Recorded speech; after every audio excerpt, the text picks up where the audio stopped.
आवाज महाराष्ट्र। पिंपरी चिंचवड महानगरपालिकेच्या प्रशासनाच्या नगररचना विभागाच्या वतीनं विकास आराखडा या ठिकाणी तयार करण्यात आलेला आहे। या विकास आराखड्यामध्ये असंख्य चुका आल्याचे दिसून येत आहे।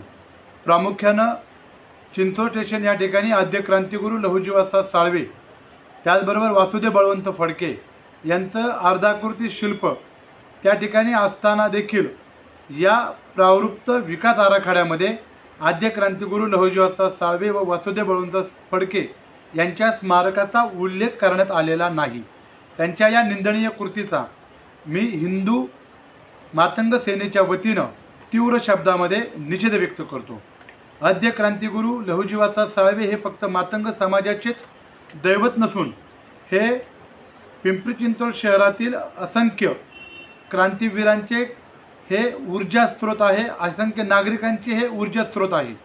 त्यामुळं या संदर्भामध्ये आम्ही हिंदू मातंग सेनेच्या वतीनं हरकत आज नोंदवलेली आहे। या हरकतीचा विचार या महापालिकेच्या प्रशासनानं तात्काळ करावा, अन्यथा हिंदू मातंग सेनेच्या वतीनं मातंग समाजाबरोबर संपूर्ण बहुजन समाजाला सोबत घेऊन या ठिकाणी तीव्र अशी आंदोलनं उभारण्यात येतील। त्याचबरोबर पिंपरी चौकातील डॉक्टर बाबासाहेब आंबेडकरांच्या स्मारकाच्या लगतची जागा ज्या ठिकाणी वर्षानुवर्ष डॉक्टर बाबासाहेब आंबेडकरांची जयंती महोत्सव त्या ठिकाणी साजरा केला जातो, त्या ठिकाणी पोलीस स्टेशनचा आरक्षण टाकून त्यांनी त्या ठिकाणची जागा बळकावण्याचा प्रयत्न करत आहेत असं आम्हाला दिसून येत आहे।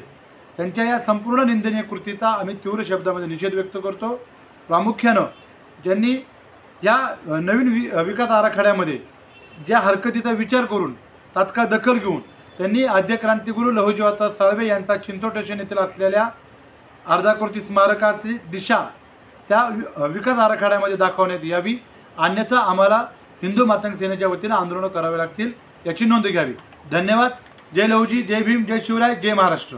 पुणे तसेच पिंपरी चिंचवड आणि महाराष्ट्रातील महत्त्वाच्या आणि ताज्या बातम्या पाहण्यासाठी महाराष्ट्र 18 न्यूज चॅनलला यूट्यूबवर सबस्क्राइब करा आणि बेल आयकॉन प्रेस करा।